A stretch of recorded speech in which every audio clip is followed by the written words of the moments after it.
नमस्ते भारत, आपण बघत आहात WH न्यूज। मी विजय खवसे। खास बातमध्ये तुमचं स्वागत आहे। माझ्यासोबत एक विशेष व्यक्ती आहे आणि आज त्यांच्यासोबत मी चर्चा करणार आहोत। क्या आपके मकान की छत टपक रही है? बारिश में हर बार यही परेशानी, अब और नहीं।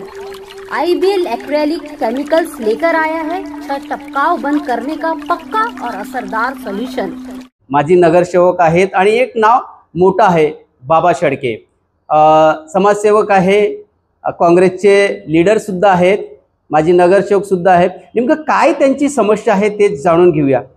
शेळके सर, तुमचं WH न्यूज मध्ये स्वागत आहे। काय सांगाल तुम्ही, काय समस्या घेऊन आल्यात?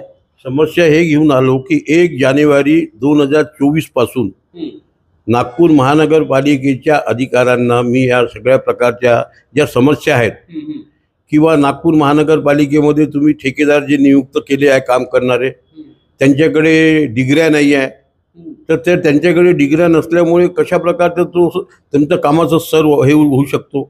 त्याच्यानंतर जे अनधिकृत जे बांधकाम आहेत नागपूर शहरामध्ये, ते अनधिकृत बांधकाम आहे, कोणाचे घराचे नकाशे तयार होत नाही, काही नाही, आणि 100% ते कन्स्ट्रक्शन करतात। जाण्या येण्याच्या रस्त्यामध्ये त्यांच्या पायऱ्या असतात, त्यांचे शेड असतात, अशा प्रकारच्या या समस्या आहेत। त्याच्यानंतर आरोग्याबद्दल महानगरपालिकेची आरोग्याची समस्या, शिक्षणाची समस्या, पाण्याची समस्या हे नितांत आवश्यक आहे। ज्या आवश्यक 3 गोष्टी आहेत त्यासुद्धा ते बोलव करत नाही, आणि नुसता नागपूर शहरामध्ये स्मार्ट सिटी बनवण्याच्या नावाने नितीन गडकरी आणि देवेंद्र फडणवीस हे दोघेही जण हे नागपूर शहराला स्मार्ट सिटीच्या नावाने सगळ्यांना खोटं बोलून राहिले आहे, लोकांना बुचकाळ्यात टाकून राहिले आहे।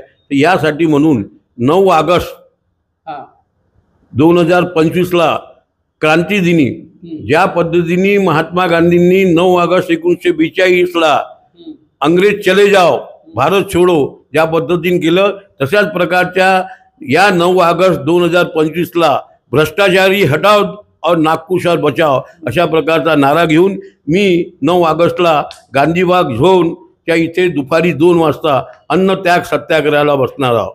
आणि नागपूर शहरातल्या समस्यासाठी तुम्ही शेळके साहेब एकदम अन्नत्यागाची तुम्ही भूमिका घेतली। याकरिता अन्नत्यागाची भूमिका घेतली आहे, कारण की ही जी नेते मंडळी आहे, या नेते मंडळीच्या डोळ्याला पट्टी बांधल्या गेलेली आहे। स्मार्ट सिटीच्या नावावर विकास झाले नाही, पण बघतो आहे आम्ही की नागपूर सिटी ही चकाचक दिसते। मोठे मोठे उड्डाण पुलं नागपूर शहरामध्ये झाले, मेट्रो चालू झाली, रात्रीच्या वेळेस जर निघालं तर एकदम शहर हे एकदम चकाचक दिसते। मग हा विकास नाही आहे का? आपण या सगळ्या गोष्टीकडे प्रामुख्याने लक्ष द्या।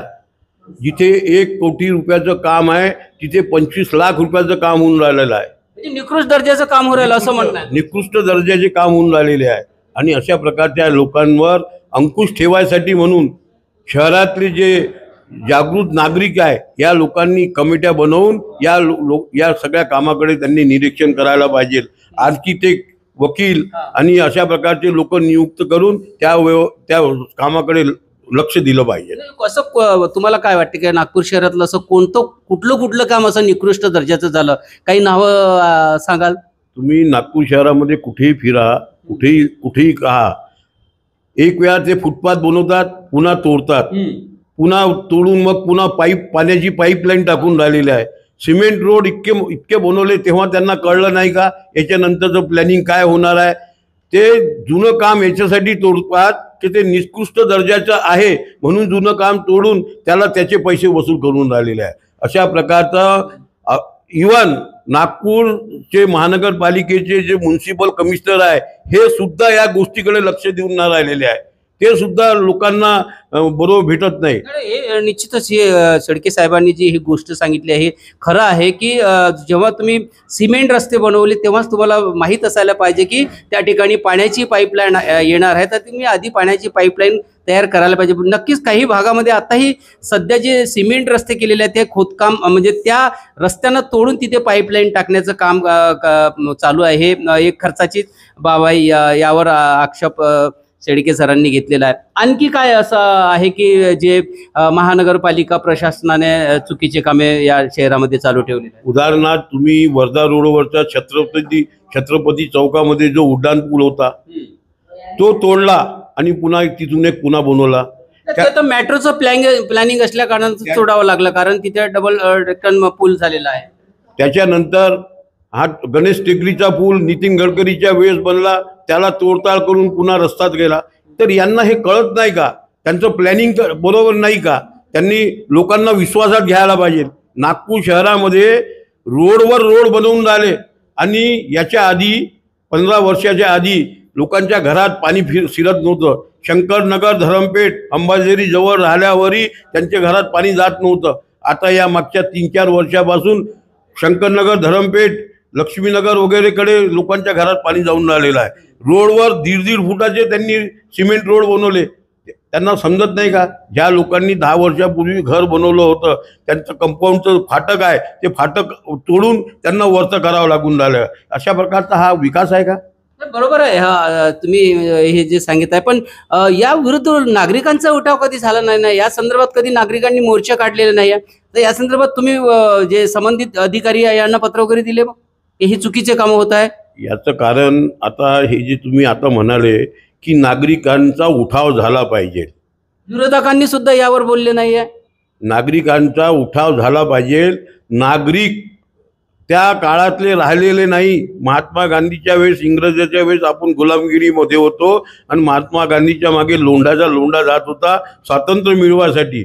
आता 70 वर्षाच्या वरचे, 65 वर्षाच्या वरचे लोक त्या काळात त्यांनी जे वाचन केलेलं आहे, गांधीजींना समजलेलं आहे, वल्लभभाई पटेलला, भगतसिंगचं नाव, हे सगळं या लोकांनी, जे मनुवादी विचारसरणीचे लोक आहे त्या लोकांनी या महापुरुषांचे नाव मागे टाकून टाकलेलं आहे. अभ्यासक्रमात सुद्धा मागे गेलेलं आहे.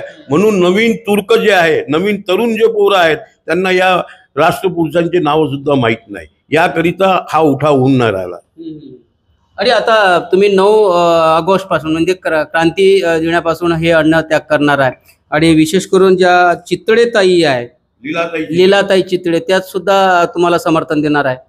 लीलाताई चितळे नागपूर शहरामध्ये एकच व्यक्ती असे आहेत की ज्यांनी गांधीजींचा त्यांचा संपर्क आलेला आहे आणि त्या गांधी विचारसरणीच्या आहेत आणि गांधींच्या मार्गावर चालणाऱ्या आहेत.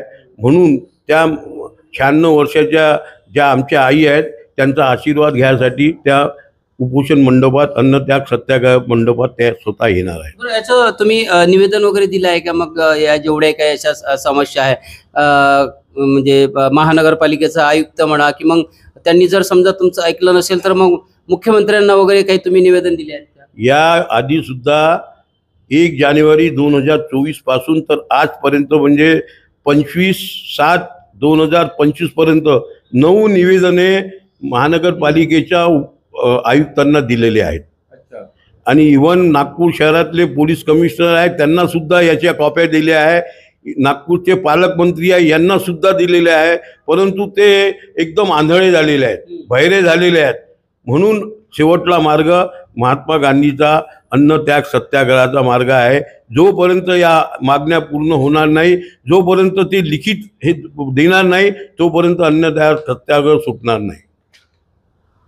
नक्कीच जोपर्यंत हे आश्वासन ते लिखित देणार नाही तोपर्यंत अन्नत्याग हे सुटणार नाही. बाबा शेळकेजी आहेत, खूप जुने कार्यकर्ते आहे, गांधीवादी कार्यकर्ते आहेत आणि त्यांनी जे या समस्या सांगितल्या, नक्कीच याकडे जे आहे सरकारने सुद्धा लक्ष दिलं पाहिजे. कारण एकच काम जे आहे वारंवार जर करत असेल तर नक्कीच सरकारच्या तिजोरीवर हा भुर्दंड नक्की बसतो आहे.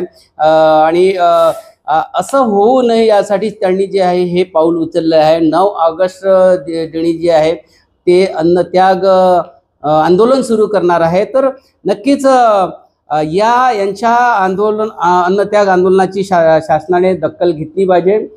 क्रांती दिनाच्या पर्वावर जे आहे राष्ट्रपिता महात्मा गांधी यांच्या मार्गावर जे चालून आहे बाबाजी शेळके हे आता अन्नत्याग सत्याग्रह आंदोलन करणार आहे.